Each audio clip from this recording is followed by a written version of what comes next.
After one trip to the pool with my best friend, I found out I was pregnant. Even though I had a boyfriend, my family were conservative Christians, and sex before marriage was absolutely off limits for us. So, whose baby was in my belly? Luckily, my boyfriend promised me that no matter whose child it was, he would marry me and love my baby. But on the day I gave birth, lying utterly weak in the delivery room, my boyfriend savagely ripped off my oxygen mask. "You dirty slut. Did you really think I'd raise you and your bastard child? This is your punishment for cheating." I died before I could even get a glimpse of my baby. When I woke up, I was back to the moment I'd just discovered my pregnancy. This time, I had to find out whose baby I was really carrying. I stared blankly at the 2 pink lines on the pregnancy test in the bathroom. Outside, my best friend kept urging, "Sarah, did you test yet? You're not really pregnant, are you?" My hand trembled, and seeing those 2 vivid lines, I felt an uncontrollable wave of nausea. In my last life, because of this baby, I was forced to drop out of school to await childbirth, and ultimately, I was suffocated to death. Until my last breath, I never knew how I got pregnant, nor whose baby it was. Alex grew impatient and simply pushed the door open. But I was quicker, hiding the pregnancy test stick behind my back. She looked around suspiciously. "Where's the test? Are you pregnant or not?" I shook my head. "How could I be pregnant? I haven't even had sex." Alex was such a blabbermouth. Last time, the moment I found out I was pregnant, she told my boyfriend, leading everyone to know about my out-of-wedlock pregnancy. This time, I wasn't going to tell her anything right away. Alex sounded a little disappointed. "I thought you might be. I heard Brandon was planning to propose to you. How amazing would it be to get married and start a family all at once?"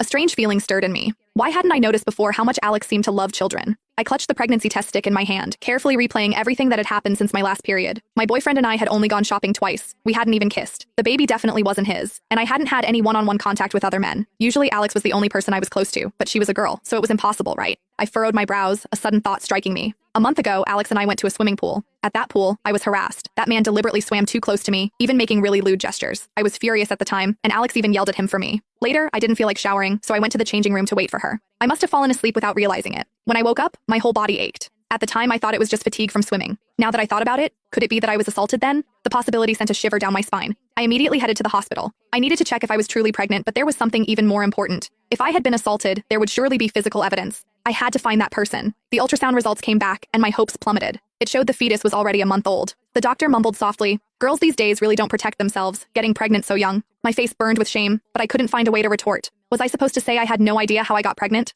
I turned and booked a gynecological exam, as well as an STD screening. Who knew if the person who assaulted me had any diseases? The doctor put on her gloves and told me to lie on the examination bed. A moment later, she frowned deeply. "How is this possible? Your hymen is completely intact. How did you get pregnant then?" I was stunned. I had already planned to report it to the police with the evidence after the examination, but this result was completely unexpected. My hymen wasn't even broken, so how did I get pregnant? "Don't worry," the doctor reassured me. "It's possible that the penile size was too small, preventing the hymen from tearing. While rare, your situation isn't unheard of." I walked out of the examination room, completely lost. A month had passed since we went to the pool. Now all evidence was gone. Was I really going to have to abort this baby and suffer for nothing? My boyfriend's call suddenly rang. I answered, and his anxious voice came through the receiver. "Sarah, where are you? Alex can't find you and keeps calling me. Did something happen?" Only then did I notice Alex